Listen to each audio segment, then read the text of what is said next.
In order to scale in real estate, you have to be able to create systems, repeatable systems that you can apply to any property as it enters your portfolio.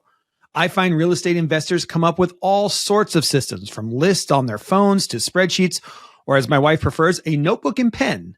Whatever your system, it's just important to have one. Today's guest is here to make your system a bit more streamlined and, as you're about to hear, supercharge it in ways that will impact your bottom line. In this episode, I chat with Josh Jensen, CEO and co-founder of Inspectify.com. Josh is a resident of Seattle and also an investor in the area as well.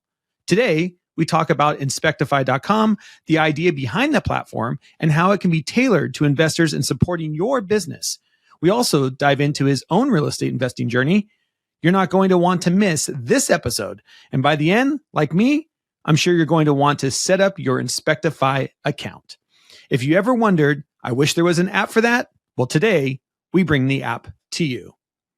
But first, an update on our own personal investment journey. When my wife and I bought this property back in August in Spokane, and if you don't know what I'm talking about, you might want to go back and listen to the last couple of episodes. We told ourselves this might be the best purchase or the worst purchase we've ever made. I'll tell you, the jury is still out on that at the moment.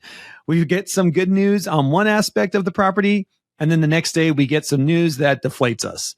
This one is going to be a grind. Right now, we're focused on finding the right contractor to help us with this property, as our plans have changed and what we think we're going to do with it. So we've been spending our time talking to and interviewing contractors.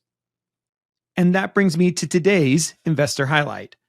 A project, as we have learned the hard way, can be doomed even before it begins if you don't have the right contractor to support you and understand your approach to a property. We've had conversations now with 3 different contractors, all very well qualified to take on this project.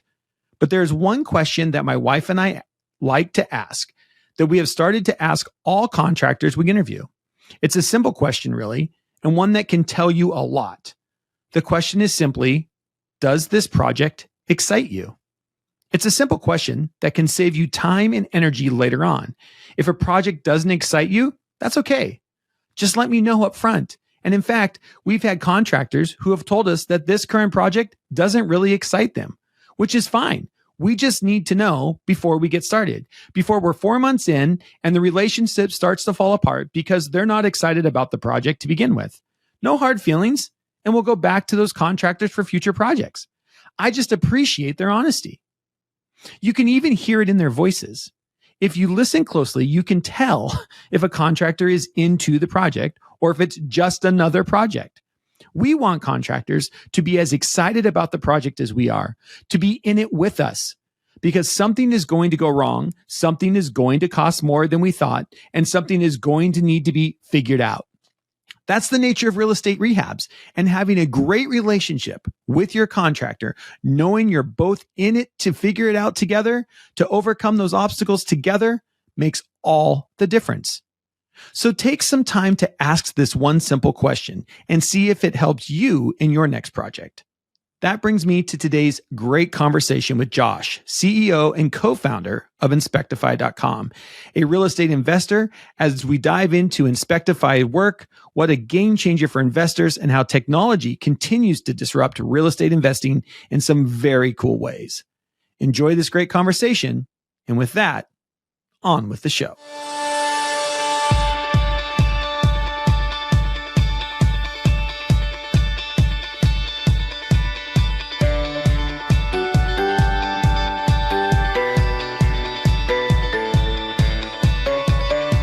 All right, welcome back to the Washington State Real Estate Investing Podcast. I'm so excited to have Josh Jensen with me here today. This is going to be a great one. An investor, entrepreneur, so many things. I feel like we have so many things in common. I'm pumped to get in and talk about this with you today. Josh, welcome to the podcast. Why don't you give everybody just a little bit of your background and you're just where you're at with your real estate, and talk a little bit about Inspectify. Absolutely. Well, thanks so much for having me, Jeff. Super excited to chat. So my background, I've been in tech for probably 15 years now. Okay. So I've started a few companies. I've worked for a handful of early stage companies, a handful here in Seattle. Most recently, I was at a company called Fly Homes. Mhm. If folks are familiar with Fly Homes, they were one of the first power buyers. So essentially allowing average consumers to make all cash offers using capital markets money. So I was an employee 10 at Fly Homes, helped scale Wow. them from seed to Series B. They're based out And of Bellevue, right? Is that based out of Bellevue? Their headquarters, actually, I think they just moved their office, but when I was there, it was actually right on the waterfront in downtown Oh, okay. Seattle. Downtown. Really, really, really awesome location. I They bet. definitely hedged the development of downtown because when they got the lease, it was before they took down the aqueduct. Okay. And Yeah. so, like, they didn't really have much of a view, and then they tore down the aqueduct, and they had just this amazing view of the Oh, waterfront. wow. So good hedge on Yeah, development of right. downtown real estate. But yeah, I mean, I was there for almost 2 years. Did everything from brokerage operations, mortgage ops, title and escrow, and then obviously most fitting to my current company, I oversaw the inspection process. So at the Okay. time we were basically helping average consumers make all cash offers using a $100 million line of debt through Mm. Goldman. And so I kind of had two masters, right? We're doing inspections for your first time home buyer, that it's a very emotional, feel comfortable with this home. And then capital markets, where it's like a binary 0-1, like is it risk or is it not risk, right? Right. So good foray in inspections. But the other part of my background, and obviously pretty fitting for this podcast, is I've been pretty active in real estate for just basically the same amount of time. I bought my first house right out of undergrad in 2011, actually. Okay. And did what is now called house hacking. I guess that's Yeah. what's called now by the kids, I suppose. I bought that house. I rented. I fixed and flipped. Sold it. Went to grad school, and so used the proceeds to pay for business school. Awesome. Did the same thing in Boston, which is where I went to grad school. My wife and I fixed and flipped a couple of homes there, and then made our way out in Seattle in 2016. And probably over the last 10 years, we've probably fixed and flipped over 50 properties Wow. across the country. And we've kind of just done it wherever we move to. We just buy Okay. a house and flip it while we're there. That's cool. And, today we have, 6 properties here in Seattle that we actively manage. And we're doing less fix and flip, more, fix, value add, and then cash flow is what we're focused on. It happens when you get older. We did the same thing. All of a sudden you get older, you're like, man, my back just hurts a little bit more. The fix and flips aren't nearly as fun as they used to be. Maybe we'll just hold them. Fix them and hold them. Yeah. It's funny. So my wife runs our family office full time now. So she does all of our real estate development, and she's like, "Oh, we need to flip another one. We need to get some cash so we can redeploy it." I was like, "I'm so exhausted. It's just cash flow." Yeah, this is cash flow. Just let's cash flow for a little bit here, honey. You sound like us. Yeah, for sure. That's great. Yeah, absolutely. I do think there is a part of it though that is a stage of life. Like to your point, even like you can house hack. When you're younger. And I interviewed, Julia not that long ago, last couple episodes ago, and she's young 20-something, and her and her fiance are house hacking. I'm like, that's perfect. Go and do that. At 47, I'm not going to house hack. Just not, it's stages of life. Yeah. Well, it's interesting. Like it's funny. My background, I grew up in Iowa, like small town. I grew up on a farm in Iowa, and folks probably already understand this, but most farms are profitable because they have a lot of kids and it's free labor. Yes. And so I was no different, right? I just age of 5, I was working the farm. And so that mentality we've kind of brought into, we've got 3 kids at home. We've got a 6-year-old, a 5-year-old, and a 1.5-year-old. And kind of our investment strategy for our properties has transitioned, to transition from less fix and flip to long-term rentals. And now we're doing more and more short-term rentals. Mm. And so we're actually starting to get our kids involved where they're doing the turns, right? Get them down to do the cleanings. Which, maybe it's child labor. I don't know. I don't think it's that bad. Like, build some character. Yeah. But it's something that I think is very fitting to my upbringing, where the family gets involved in the business and kind of supports it. So that's cool. I like that. Yeah. I love that. Well, let's talk a little about let's talk about Inspectify a little bit. You talked about it came from out of so you're working for Fly Home, and you're just like, hey, wait a minute, there's something here. And so can we talk through that process and why do investors need to know about this product?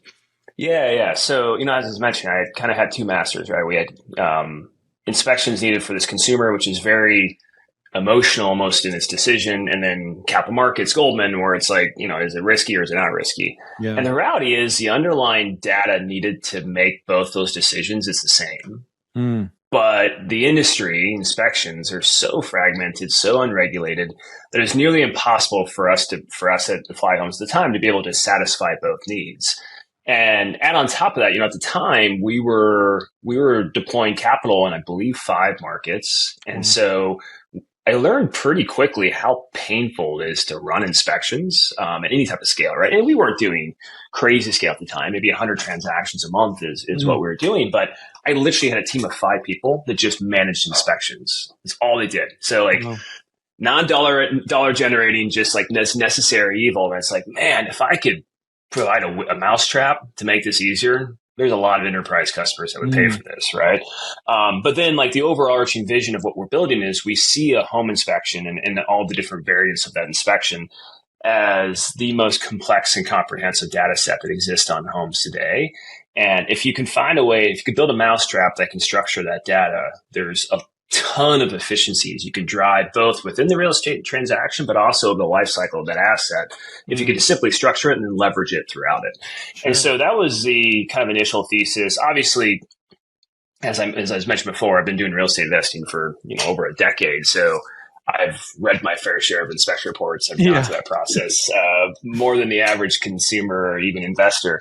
And so, that tacit knowledge tied into it as well. But really what we sought out to fix to start is like, how do we just make the inspection, how do we make the underwriting, the diligence process easier at scale, right? Because if you're doing any type of volume across multiple markets, like it is an absolute bear to manage that. And that's kind of what we started out building with Inspectify.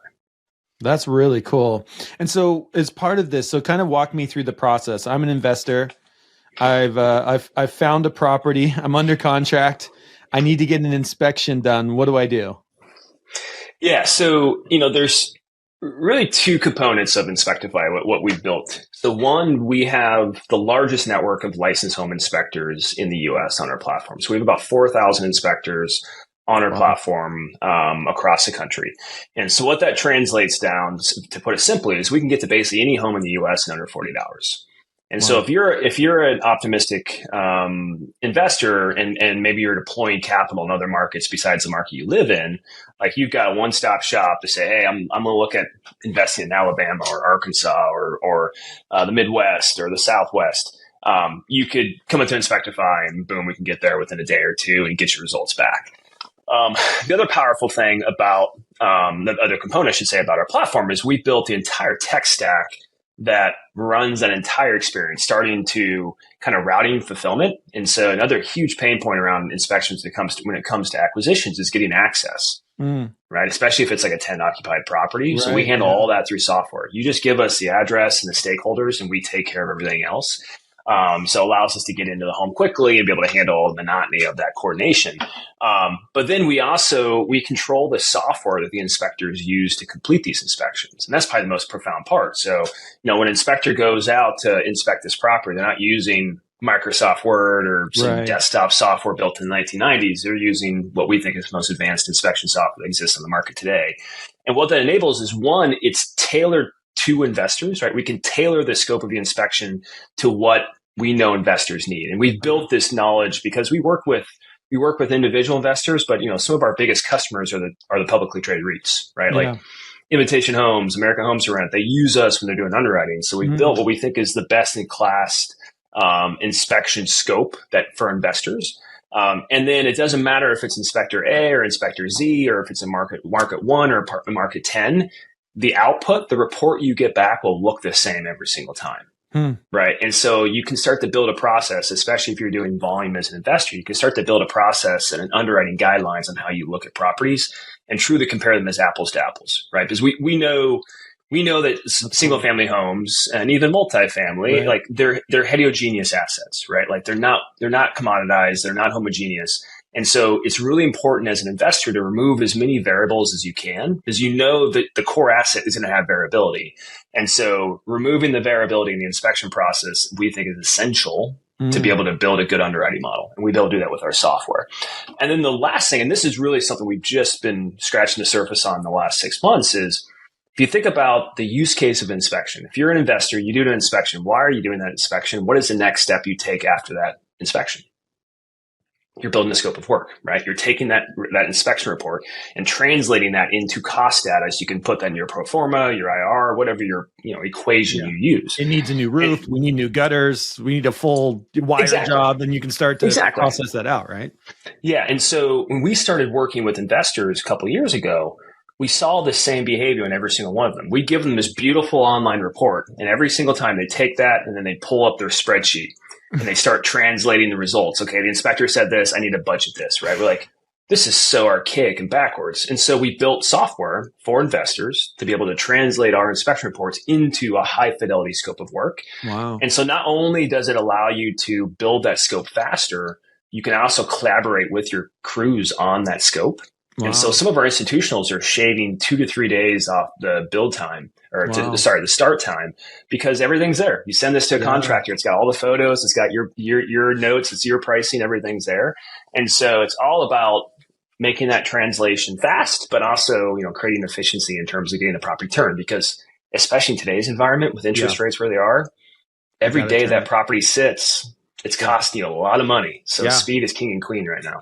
Yeah, I agree. If you're off by a month, it's going to cost you another 8%, 10% on your money. And that's not if you're using hard money or using private money. Then you're up to 12, 14% these days. So yeah, that extra month counts, right? Those extra days count. So I love that. It's so cool. So if I'm an investor, when I go in, does it give me a different report for, say, I'm looking for a turnkey investment, like a different inspection report if I say I'm an investor for a turnkey, or I'm a home buyer, this is going to be my residential property, my live-in property, my primary home, or I'm looking for fix and flip, or I'm looking for, something I can add value to. Do the reports change based on that, or is the report pretty much standard? And then I would go in and decide what that looks like. I'm just wondering, do I get to say, I'm buying this property and I expect to put, I'm expecting that it's going to be a rehab, that I'm going to be putting some money into it. Does that change kind of the output I'm getting? Because I'm going to look for different things. Yeah. So we have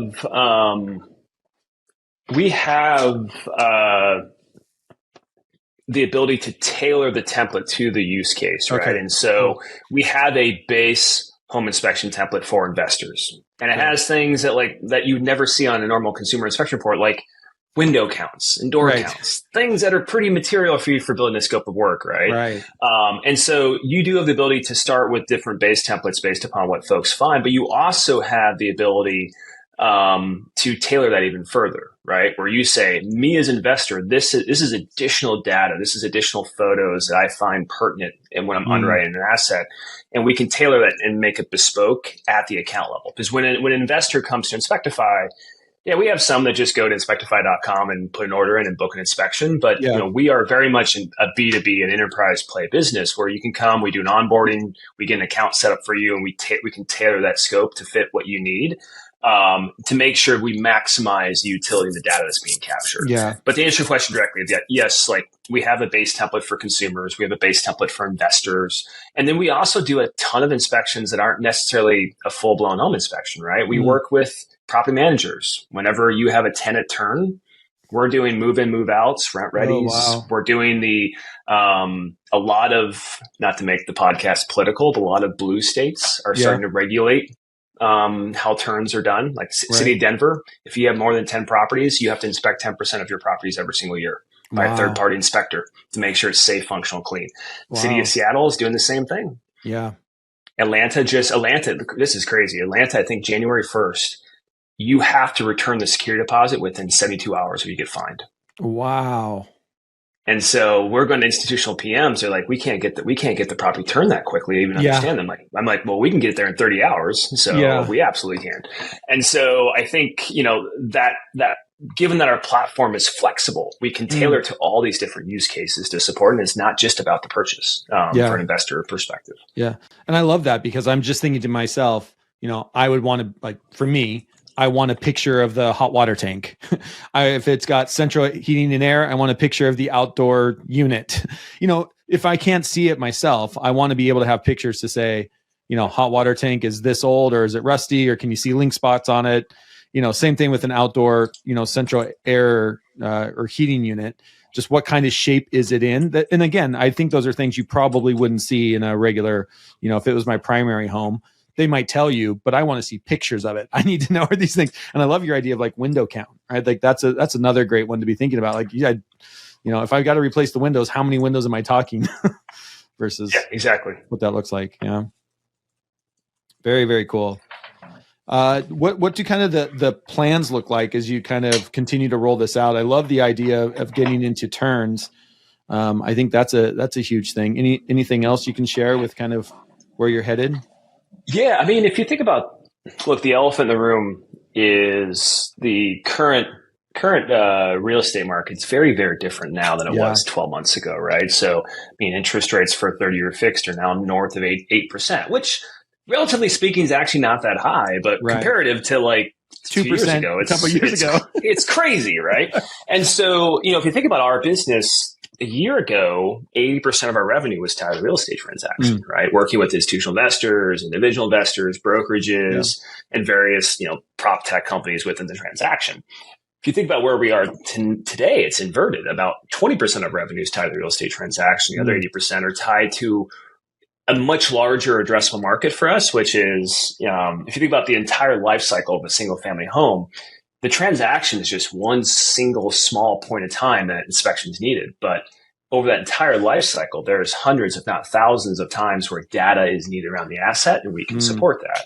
And so we mentioned property management. Property management is a great one that's starting to expand. We're getting a really nice tailwind when it comes to what's going on with municipalities and regulation. We're also doing a ton with construction lenders. And so for investors here that are, taking advantage of like DSCRs or fix and flip loans, a lot of those private lenders are starting to use us to do the draw management process, right? Okay. So if you're doing multiple draws, we're going in with our licensed inspectors and providing a uniform data set. We're also doing a lot with insurance carriers. So if you're an investor and you've got a landlord insurance policy, you're typically your insurance carrier. If you use like a Steadily or an OB, they're doing an inspection to understand, the risk of that asset, and we can support that. And we're also doing, more with home service companies and utility companies from an energy efficiency perspective as well. There's tons of opportunities for us to continue to expand, and that's where I think we'll see the most growth from an inspection perspective, while while transactions remain fairly deflated, as I think they probably will for at least another 12 months, to be completely honest.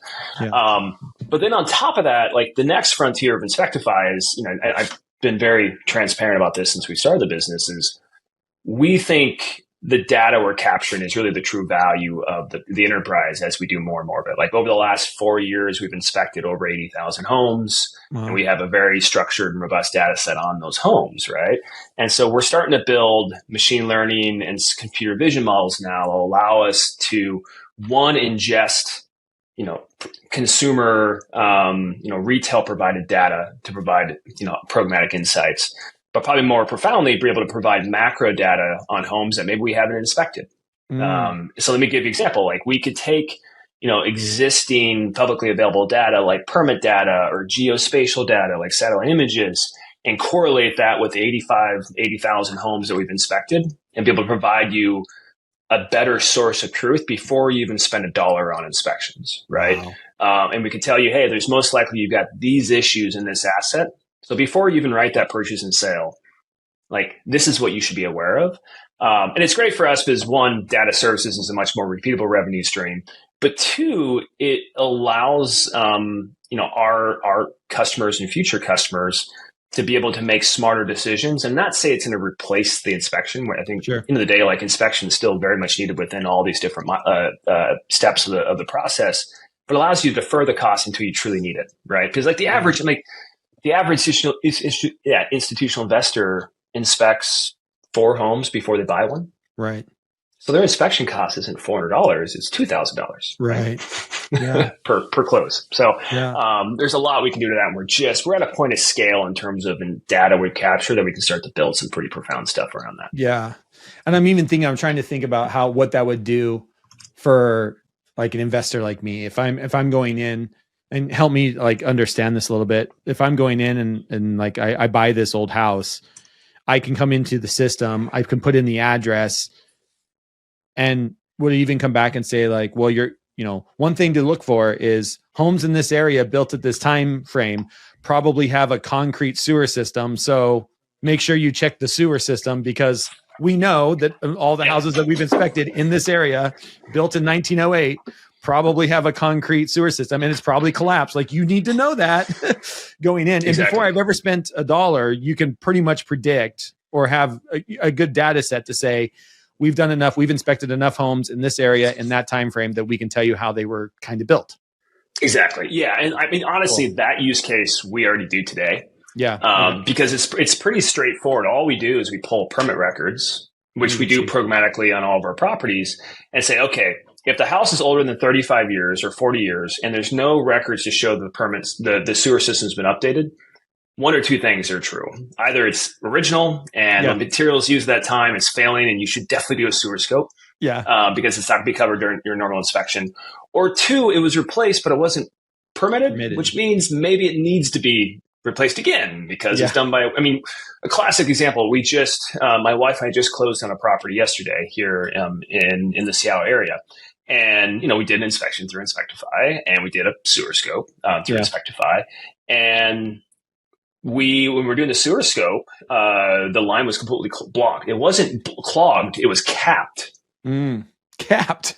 Capped. And somebody at some time, like, basically disconnected it from the public utility. And, obviously the seller was able to we made the seller make the repair, but it's probably a $30,000 repair we would have made a couple weeks, months later, whenever we got the property turned and actually started flushing stuff down the sewer line, we would have had a problem. But we knew that of the age, like, it was a right investment versus if I'm buying a new construction house, don't waste your money on a sewer scope. You're throwing money away, right? So you can use data to be more intelligent in terms of how you spend your diligence dollars. I love that. Well, you've made me want to go over and set up an account. That's for sure. Just to see what data I can get even on my own, the ones that I own already. Like, what do you know? That's great. Well, let's talk a little bit about your real estate investing. You talked a little bit about kind of your history. You flipped homes for a while, and you've kind of gone into the buy and hold, add value. Is that kind of where you're at now? Are you looking for properties that you can add value to, and then long-term renting, short-term renting? Kind of where are you going from here? Yeah. So the tactic that so kind of going back to where we started with, why did we switch from fix to flip to, fix and hold? I think part of it is there's some truth of, like, I'm just getting tired and sick. But the irony is, like, even though it's fix and hold, I'm still fixing it, right? So and my wife's like, she loves to use me for electrical and plumbing work because I'm cheap and I know what I'm doing. So you can't beat zero for the price. But I think really the core reason why we've moved from fix and flip to fix and hold, and maybe I'm alone in this view, is like I don't expect home prices to go backwards. Like, materially, and everybody's like, oh, home price is going to decrease by 8% by year over year. They're going to end up by 3.5% to 4% by the time the year ends, right? And so, like, in a market where, like, in a market where you saw interest rates double, if not triple, and home prices still went up, like, I am obviously biased. I'm over-indexed, over-hedged on real estate, but I think it's by far the safest spots to park your money in the world. And so, we've seen this over and over where, like, we did a fix and flip, and then a year later the property was worth $100,000 more than we sold it for. It's like, why do we keep doing this? Like, it's kind of ridiculous.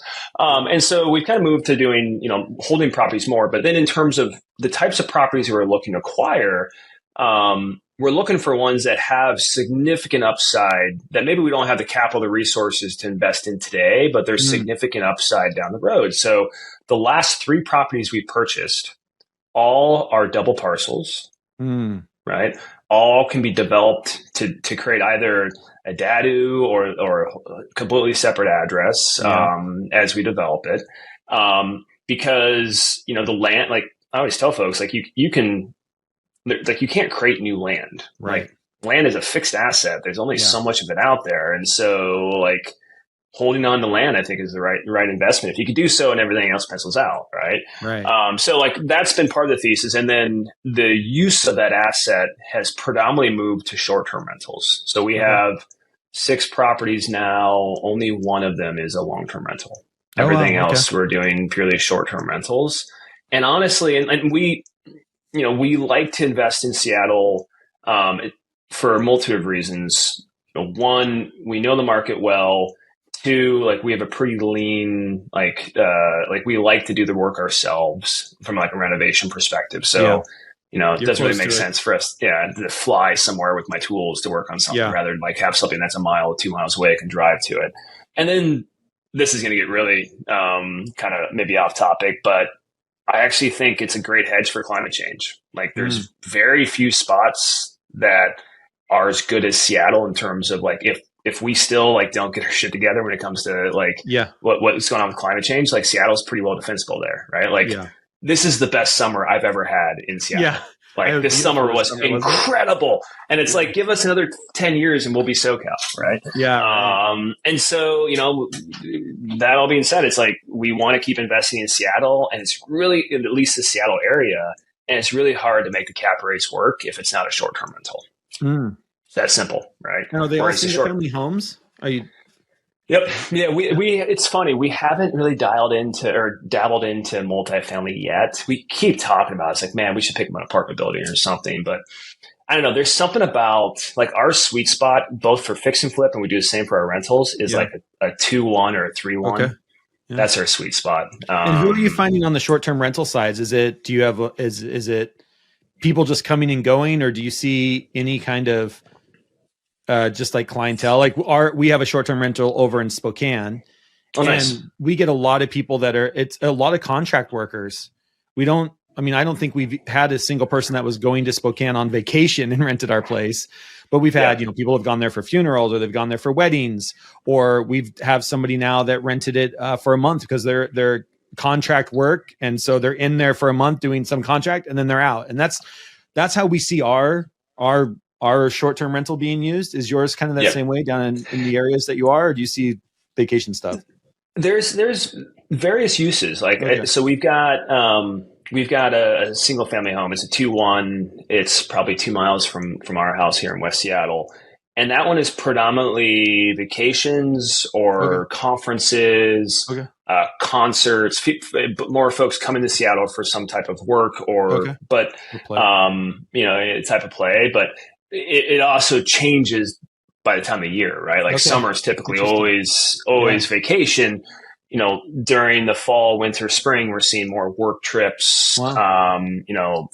We also, it's interesting. You get such a mix of customers that come through. We have, like, probably every 2 months we get, like, I'm doing renovations in my house. I just need to get the hell out of my house and get a break. Yeah. So I'm gonna come here for 2 weeks, right? So we get a lot of those. We get workers. Like, we had a contractor that came in to work on the airport for like a month, and they just stayed at our place for months. So, like, there's also this, I'm sure you probably talked about on your podcast, of like this emerging, like, segment of like midterm rentals, right? Where it's like, 1, 2, 3 month leases. And so we see a little bit of that as well. The one that's been really interesting, that kind of thing. The traveling nurses. One that's been really interesting is we bought a property last year, literally like a mile and a half from the airport. Like, from our bedroom window, you can literally see planes taking off and landing. And we bought it because it's an acre, it's a double parcel, it's a big house, 3,000 square feet. We subdivided it into 2 units. We've got a lower level and upper unit listing. Cool. And that one has just been crazy. I mean, like the cap rate there is like 15 to 16%. It's like insane. But the customer is people. We're basically competing with the airport hotels. That's our customer base. Like we're getting people. It's just like, okay, I'm here for a couple nights, or I have a morning flight and I want to just get close to the airport. And those are, a little bit lower daily rate, but like 95 to 99% occupancy. Like they're always booked. Because it's like we're undercutting like crappy hotels that are next to the airport, and you're getting a parking spot, you're getting your own kitchen. Like it's just such a better deal. And we're 10-minute drive to the airport. It's like the same distance. And so we didn't really have that. We just saw it as like, hey, this seems like a good asset. It could always cash flow from a long-term rental perspective. Let's test short-term rental. And we just were blown away. Like we weren't really expecting it at all. So it's a little bit of a mix of everything. The property we just bought is in Three Tree Point, and that will be more vacation, right? So it's more of a destination spot to be versus the airport. Well, and this is the thing, when I'm reading all the reports, I'm sure you are too, where people are saying the whole, short-term rental thing's about ready to fall off a cliff. And I think it really depends where your short-term rental is. Short-term rentals like yours or like ours in Spokane, I don't see those going away. Like you're next to the airport, there's still people flying and traveling for work and everything else. Now, my friends have one out at Westport that is a destination Airbnb. Those are the ones I worry about, right? The ones that are, or I think of like Leavenworth, or I think of, these places where people go for a destination and you are literally tied into people being on vacation. And if there is a recession and there is that pullback, I think those Airbnbs are going to be the ones. I mean, the Smoky Mountain region, that's all you hear about is people down in the, in Arkansas, in the Smoky, around Tennessee. And I just wonder if, that's one thing if you're kind of a destination Airbnb versus you're more of this, you've got so much work going on when you're inside a city or you're next to an airport, or, there's just more, I guess it's just different. There's different Airbnbs. You can't lump them all in and say the whole thing's going to fail. I think it's going to be very interesting to see where that happens, because I don't see ours going away. Yeah, I agree. I mean, I think there is definitely more risk in if you only have one utility, which is vacation, right? And I think that's been nice about some of our properties here is we see a mix. Like it's not just, you've got the summer months are busy with vacation, but the off-season months, you're still close proximity to a major city. Seattle, there's a lot of things going on from a work and from a play perspective. I think the other thing is, because it was so easy to make money on Airbnbs over the last 2 to 3 years. Yeah. Like my wife is all over, like there's a bunch of like Facebook groups and forums for short-term, and like she's seeing posts all the time. It's like, oh my God, I have no bookings. What's going on? The world is on fire. And she's like, I'm pretty solid for the next 2 to 3 months. And I think the reality is like you have the pendulum swinging back in the right direction, where like you have a lot of crappy listings. Agreed. And you have a couple of folks that know what they're doing. Like my wife, like she knows this space so much better than I do. She's like, there's a significant difference between an Airbnb with a 4.9 rating and a 4.8 rating. Yeah. Like it's pretty easy to get a 4.8. It's really hard to get a 4.9, and you can tell. Like you walk into a 4.9, and this might sound extremely minute, but you walk into a 4.9, you can tell the difference. Yeah. And so the folks that go the extra mile, that like aren't penny wise, pound foolish when it comes to like customer experience, like those ones are going to thrive and continue to survive. The ones that's like, hey, this is a side hobby, I'm just going to kind of just put it out there and hopefully make some extra bucks on the side. It's going to be much harder for those folks to survive. I agree. I think that's what and that's why we keep doing short-term rentals, because we haven't really found a point where like we're becoming limited in the returns. So yeah, I agree. I think there's just so many little things like that in there, and and like anything, it'll find its way out, and it'll settle back down. We'll come back to a place of probably more medium ground and figure out who's in it and who's not. And, I mean, ours is interesting in Spokane. We didn't hardly rent it at all in September. And we were just like, oh no, that's it. We ran our course. And then all of a sudden in 1 week, it's like booked for 3 months. And you're just like, what the heck happened? And it's like a contractor coming in, and somebody we have somebody who their house caught on fire in one of the wildfires over in Spokane. Exactly. So they needed a place to stay. And next thing you know, we're booked out for the next 3 months. We're like, okay, well, that just, I mean, you can't, right? The thing with a short-term rental, I feel like it's very much like being an entrepreneur. In the jobs that I do, with my businesses. I just am always like, I can, as long as I can make payments 6 months down the road, I'll be okay. I just have a 6 month mindset, and I can't think beyond that. Right. And so as long as I can just be like, at 6 months, we're at 50%, 6 months, we're at 50%, you know, with our Airbnb, we'll be okay. You can't look at it on a day to day. Otherwise you'll drive yourself nuts. So Completely agree. Yep. Yeah. Well, Josh, thanks so much for hanging out with us today. Inspectify. You can head over there, create an account. Thank you so much for creating that. I'm excited to go over and take a deeper look as well and set up my account and appreciate your insight on your rental properties as well. If people want to reach out or learn more, what's the best way for them to do so? Shoot me a note directly. Happy to chat with anybody. My email is josh@inspectify.com. And excited to chat with anybody who's interested. Awesome. Thanks, Josh. Appreciate your time. Yeah, thanks so much for having me, Jeff. It's a lot of fun.